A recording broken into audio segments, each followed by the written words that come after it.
우리가 편지를 쓸 수 있는 가장 좋은 계절이 있다면 가을일 거예요. 가을은 편지를 쓰는 계절이다. 그래서 가을에 쓴 편지라는 시 한 수를 여러분에게 올려드리겠습니다. 가을에 쓴 편지.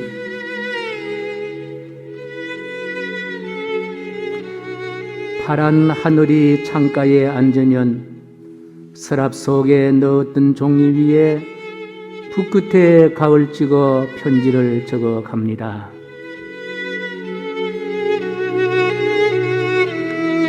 지난 가을 말라지 않고 넘긴 사연까지 한 땀 한 땀 적으면 창문 틈으로 낙엽 타는 가을 향기로 방 안 가득히 채워집니다.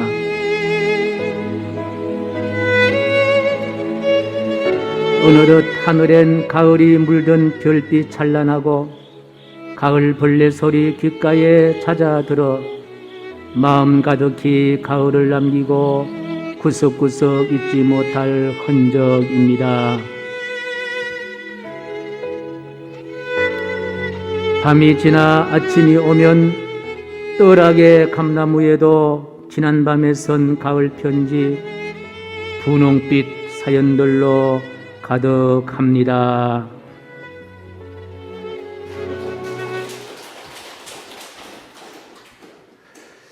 어떻게 추석 연휴 잘 보내셨습니까?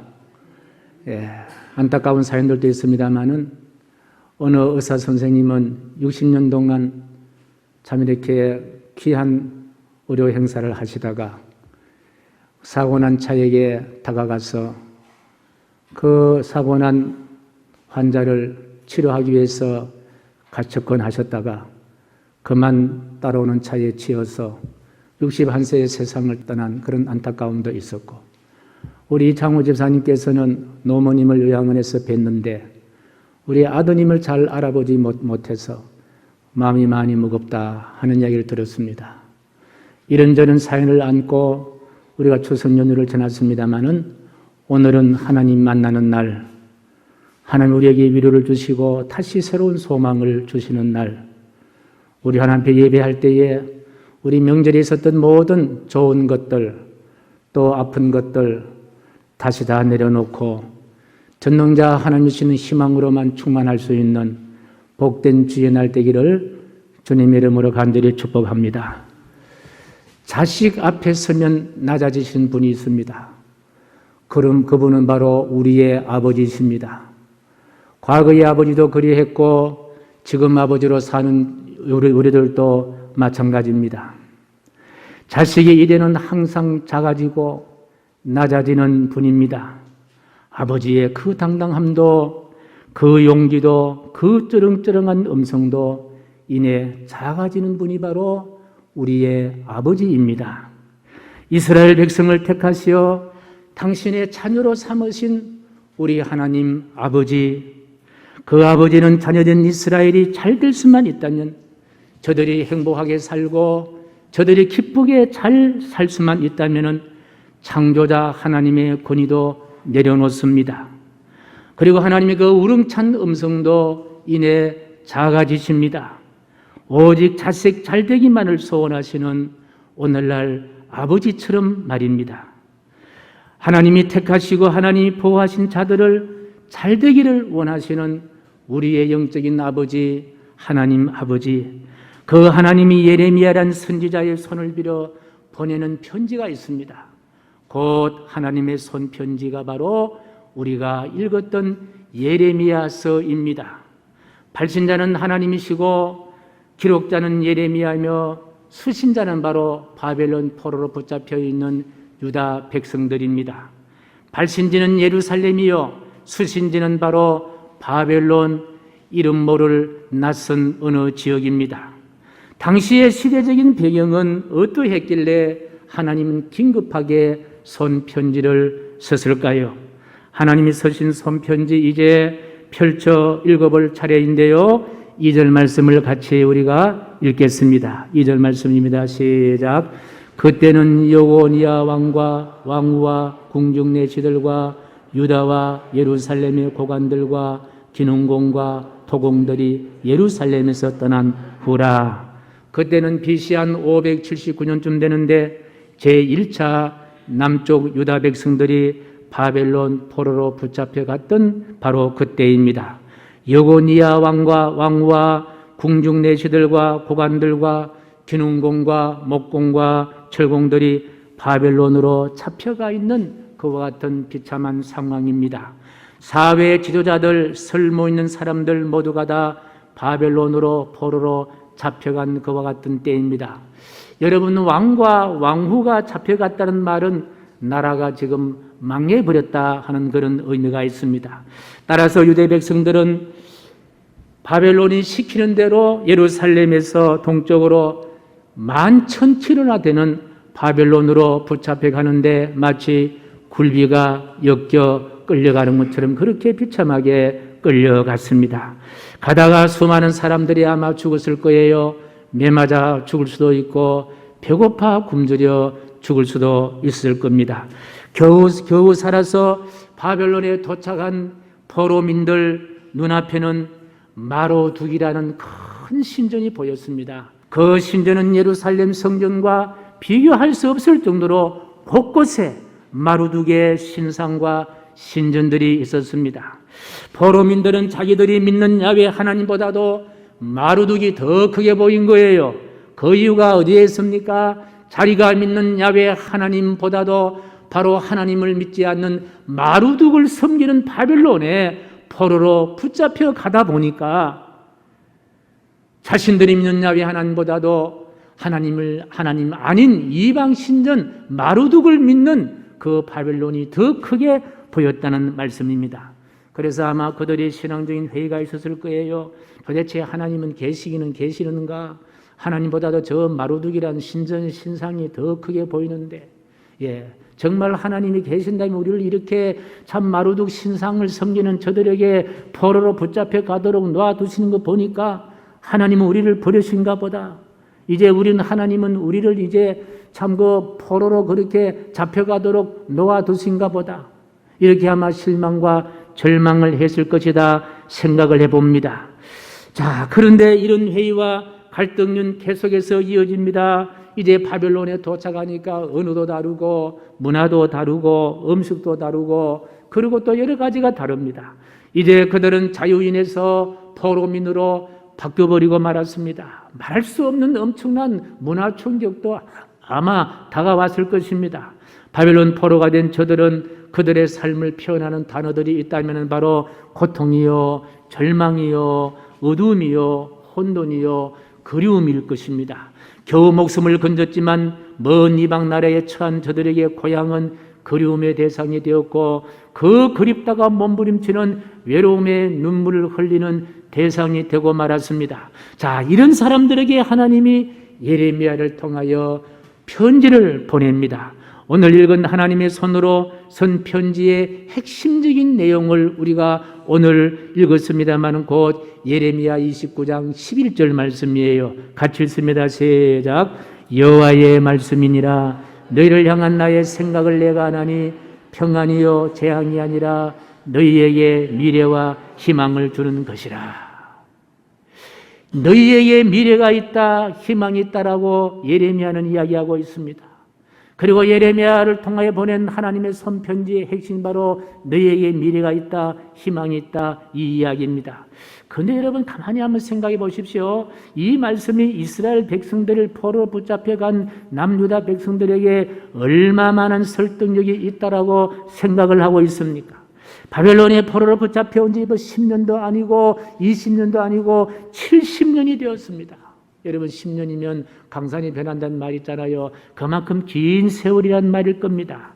그런데 강산이 변한 것도 한두 번이 아니고 7번이나 강산이 변했습니다. 완전히 새로운 그와 같은 문화입니다. 그런데 지금 미래가 있다, 희망이 있다고 한들 현실로 나타나리라 생각하는 사람들이 과연 몇 사람이 있겠는가 생각을 해봅니다.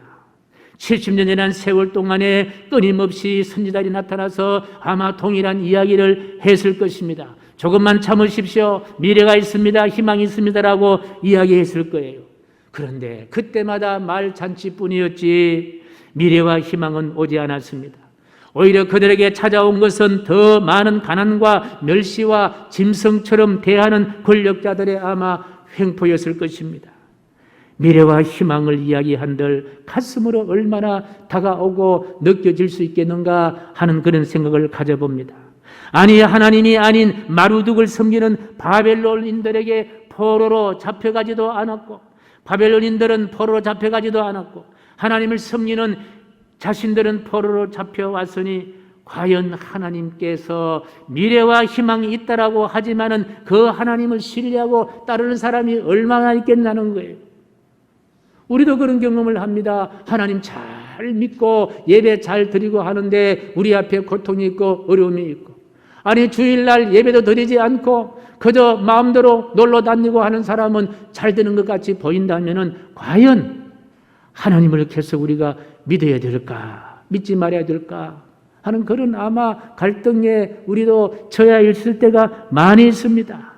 그리고 미래가 있습니다, 희망이 있습니다라고 이야기하지만 지금 당장 내가 끄지 못할 그 같은 문제와 불이 타고 있는데 미래가 있습니다, 희망이 있습니다라고 하면은 얼마나 그것이 설득력 있게 다가올 수 있겠냐는 거예요. 그런데요, 성경을 가만히 읽어보면은, 예레미야서를 읽어보면요, 하나님께서 구원해 나가는 구원사의 결과가 뭐냐, 결말이 뭐냐, 하나님의 구원의 역사의 결말은 무엇과 만나느냐? 희망과 만난다는 거예요.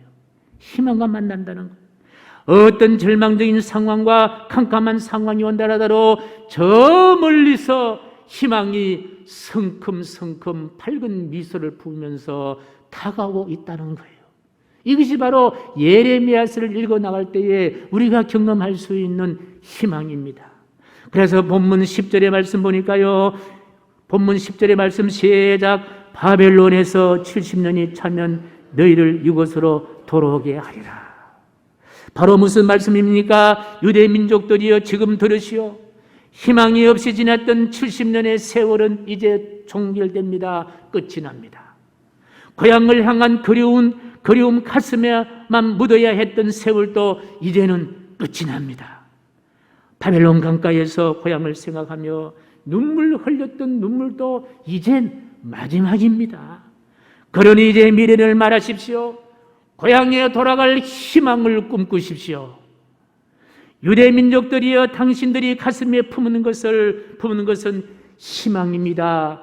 이제 희망을 노래할 차례입니다. 어제까지 절망을 노래했지만 이제 희망을 노래할 차례입니다. 그 희망을 양손으로 굳게 잡으십시오. 이것이 바로 예레미야를 통해 주시는 하나님의 손편지의 핵심 내용입니다. 그렇습니다. 하나님은 당신의 마음을 전하고 싶으십니다. 저들이 70년 동안 절망 가운데 있을 때 하나님이 준비하신 것이 있는데 그 준비한 것이 바로 희망을 준비했노라, 그렇게 말씀하시는 거예요. 하나님을 떠났기에 저들의 나라가 망하고 포로가 되었지만 이젠 저들이 다시 하나님께로 돌아올 차례입니다. 하나님께 돌아온다면 반드시 희망을 얻을 것입니다. 희망을 누릴 것입니다. 이것이 바로 포로민 유다 백성들에게 주시는 하나님의 마음이에요. 하나님의 생각이에요. 하나님의 뜻이에요. 그렇습니다. 하나님이 희망을 말할 때 바벨론 포로에서 끝나는 시간이라는 말씀입니다. 하나님이 희망을 말씀하실 때에 이제 그리운 고향으로 마음껏 돌아갈 수가 있는 날이라는 거예요. 하나님께서 희망을 말하실 때에 하나님을 떠났던 자들이 다시 하나님께 돌아올 수 있는 시간이란 말씀입니다. 하나님이 희망을 말하실 때에 태평과 안락을 누리며 두려움이 사라지는 때란 말씀이에요. 하나님이 희망을 말하실 때에 상처로부터 새 살이 돋아오고 고침을 얻을 수 있는 날이란 말씀입니다. 이런 말 있잖아요. 모든 길은 로마로 통한다. 그런 말이 있듯이 하나님 믿는 우리의 삶의 모든 길은 하나님께서 준비하신 희망으로 통한다. 믿으시면 아멘. 그렇습니다. 예수님이 세상에 오실 때도요, 가만히 보면은 베들레헴 산동네 아주 작은 마을의 말구 위에 예수님이 탄생하십니다. 그래도 모든 인류가 예수님을 기다리고 예수님을 따라갑니다. 왜일까요? 예수님이 세상에 오신 것은 바로 희망으로 오시기 때문에 그렇다. 그 말씀입니다. 그래서 예수님을 마음에 모시면요, 그 마음에 희망으로 넘칩니다. 예수님이 여러분의 가정에 모십니까? 그 가정은 희망의 가정이 됩니다. 예수님을 직장에 모시면요, 그 직장이 희망의 직장이 되는 거예요. 예수님을 국가가 모시면요, 그 국가가 희망의 국가가 된다. 그 말씀입니다. 그리고 아무 죄도 흠도 없으신 예수님이 머리에 과시관 쓰시고 양손 양발에 굵은 대못에 박히시고 옆구리에 창을 맞으셔서 피 한 방울, 물 한 방울 다 흘리시면서 십자가에 달려 돌아가셨습니다. 그런데 중요한 건 3일 만에 다시 부활했다는 거예요. 죄와 허물의 절망 중에 있는 우리에게 희망을 주시기 위해서 예수님은 사망의 권세를 깨뜨리시고 부활하셨습니다. 무엇 때문입니까? 희망 때문입니다. 희망 때문에 예수님은 십자가의 길을 걸었습니다. 희망 때문에 예수님은 고난의 길을 통해서 예수님이 그리스도가 되셨습니다. 우리의 영원한 희망이 되신 그분이 바로 그리스도신 예수님이십니다. 사랑하는 성도 여러분, 우리는 희망을 먹어야 하고 희망을 말해야 하고 희망의 옷을 입고 사는 사람들입니다. 왜 그렇습니까? 우리가 믿는 그 예수님이 바로 우리의 희망이기 때문에 그렇습니다. 그렇습니다. 우리가 예수를 믿는다 하는 말은요, 바로 무슨 말입니까? 내가 희망을 얻었다라는 그 말입니다. 내가 희망의 부름을 얻었다 그 말입니다. 그러기에 우리는 희망을 선언하며 살아갈 희망의 사람이 반드시 되어야 되는 줄로 믿습니다. 그러니 성도 여러분, 우리가 반드시 가져야 할 것은요, 희망입니다. 아무리 내가 처한 상황이 절망의 상황이요 캄캄한 어둠의 상황이라 하더라도 우리는 희망을 노래해야 합니다. 다른 것은 다 양보한다 하더라도 절대로 양보하지 말아야 할 그리스도인의 책무가 있습니다. 그것은 무엇입니까? 그 희망이라는 거예요. 아무런 내 앞에 절망적인 그와 같은 참 장막이 있다 하더라도 우리는 희망의 끈을 놓쳐서는 안 된다. 왜요? 우리 마음에 계시는 그분이 바로 희망 그 자체이기 때문인 줄로 믿습니다. 여러분, 신약 성경에 보석이라고 한다면요, 물론 공간복음일 수 있습니다만은 사도 바울이 쓰신 로마서예요. 로마서는 신약 성경의 보석 가운데 보석이에요. 구약 성경에도 보석이 있습니다. 신약의 로마서와 같은 책이 있습니다. 그 내용은요, 오늘 읽었던 예레미야 30장에서 33장까지 말씀입니다. 왜 이것이 보석이냐? 이 속에는 희망과 회복에 대한 하나님의 손편지 내용이 기록되어 있기 때문에 그렇다. 그렇다면요, 다 읽지는 못하지만 중요한 부분 몇 것만 우리가 읽습니다. 예레미야 30장 3절 말씀이에요. 시작. 여호와의 말씀이니라. 보라, 내가 내 백성 이스라엘과 유다의 포로를 그 조상들에게 둔 땅으로 돌아오게 할 것이니 너를 고쳐주리라. 내가 그들을 번성케 하리라. 이스라엘아, 내가 다시 너를 세우리니 내가 세움을 입을 것이요 내가 다시 소고를 들고 절구하는 자들과 함께 춤을 추며 나오리라. 여호와께서 이와 같이 말씀하시느니라.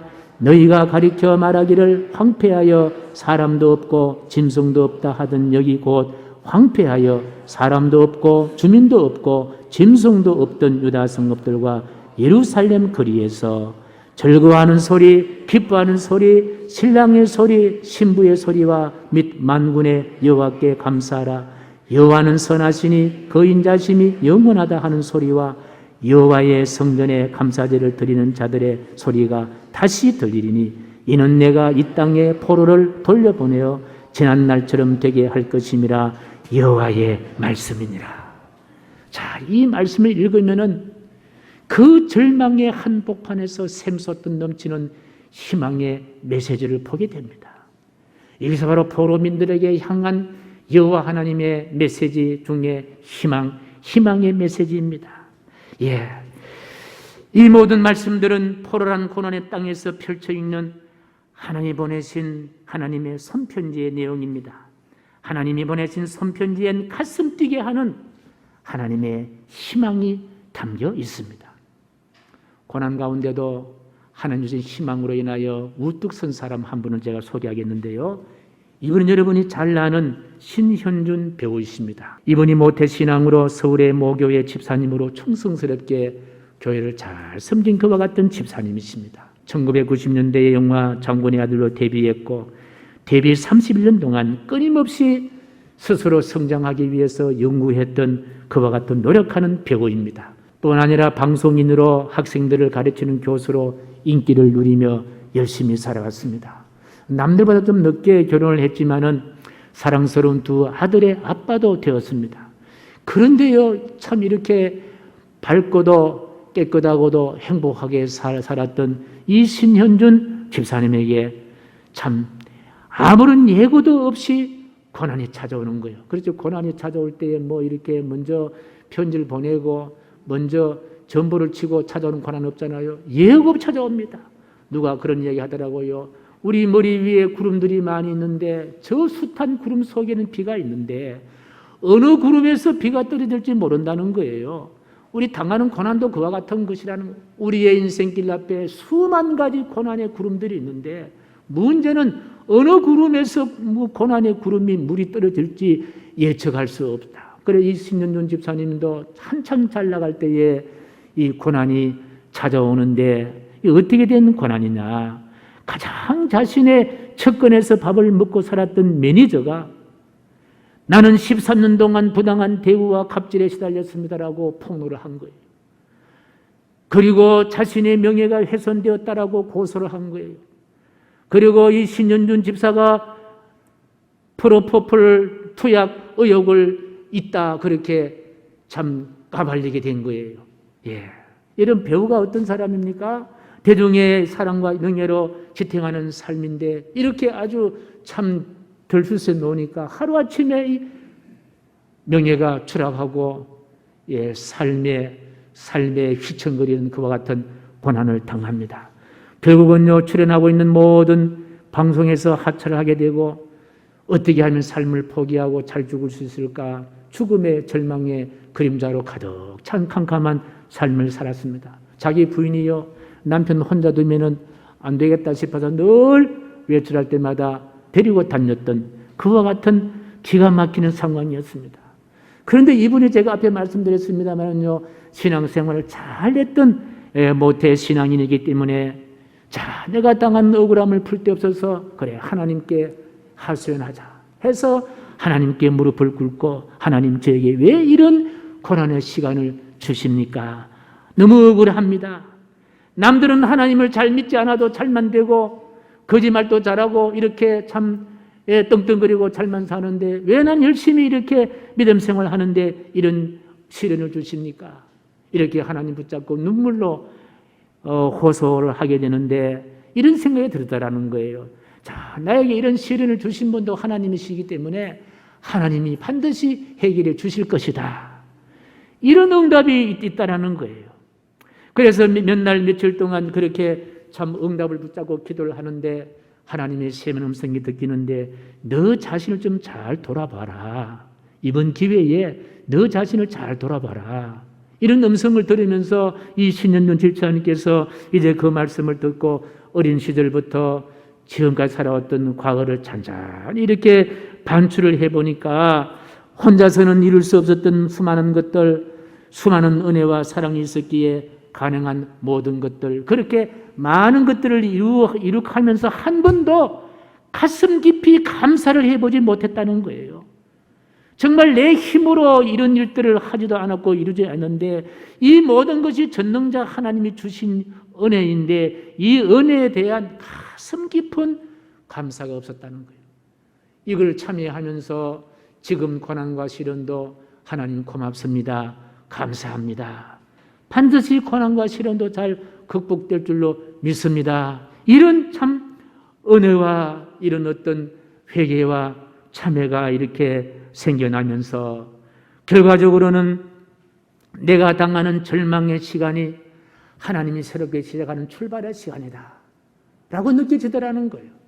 내가 당하는 고난의 시간이 하나님이 새롭게 출발의 시작이다. 우리 인생길 앞에 우리가 나아갈 길이 닫힌다면 하나님의 준비한 새로운 문이 열릴 줄로 확신합니다. 누가 그런 이야기를 했습니다. 절망은 희망이란 다른 이름이다. 그런 말도 했습니다.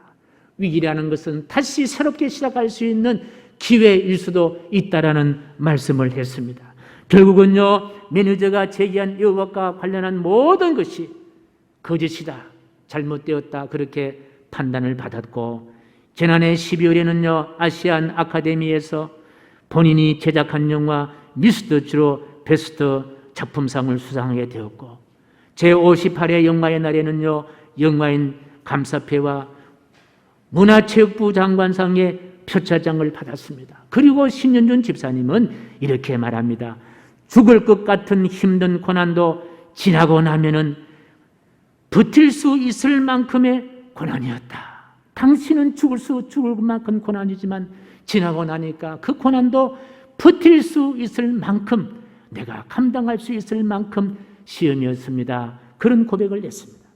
그리고 고난의 시간 속에서 작은 행복에 더 큰 감사를 누리는 경험을 했다고 말씀하시면서 하나님의 희망을 이야기하는데 덧붙이는 멋진 말씀을 이렇게 덧붙였습니다. 우리 같이 한번 보겠습니다. 시작. 하나님 나라의 국가대표 신앙인이 될 수 있도록 기도해 달라. 신앙인인데 하나님 나라의 대표가 되는 신앙인이 되게 해달라고 기도해 달라. 무엇이 이 신윤준 집사님으로 인하여 다시 하나님이 주시는 이 희망을 붙잡을 수 있겠습니까? 바로 고난이었다는 거예요. 저 바벨론 포로에 붙잡혀 있던 남유다인들을 향하여 하나님은 예레미야를 통하여 미래를 이야기하라, 내일을 이야기하라, 내가 너희를 향한 내 생각은 내가 안다, 재앙이 아니다, 절망이 아니다, 희망이다, 내일의 희망이다라고 말씀하신 그 음성을 신윤준 집사님도 함께 고난을 통하여 듣게 된 줄로 확신합니다. 사랑하는 성도 여러분, 예레미야서를 펼치면 하나님의 손편지를 읽게 됩니다. 하나님의 손편지의 내용을 전체적으로 한 단어로 말한다면요, 인류 구원일진데 그 구원의 문을 열면 만날 수 있는 일이 있습니다. 무엇을 만납니까? 희망을 만난다는 거예요. 희망의 신학자 몰트만이 그의 희망의 신학에서 남긴 유명한 말인데요, 우리 같이 한번 읽어보겠습니다. 시작. 나는 살아도 있는 한 희망한다. 아니 죽어도 희망한다. 하나님이 십자가에 달려 죽은 예수를 다시 살리셨기 때문이다. 하나님의 구원사의 끝은 희망이에요. 희망의 땅이에요. 희망의 시간이에요. 희망을 노래하게 합니다. 희망의 삶을 살게 합니다. 여러분, 희망을 잃지 말아야 합니다. 희망을 놓치지 말아야 합니다. 희망을 끝까지 붙잡으십시다. 희망을 향하여 달려갈 수 있는 저와 온 성도님 되시기를 주님의 이름으로 간절히 축복합니다. 존귀하신 하나님, 예레미야서를 통해 주시는 희망, 우리도 끝까지 희망을 붙잡고 살 수 있도록 인도하여 주시옵소서. 예수님의 이름으로 축복하오며 기도하옵나이다. 아멘.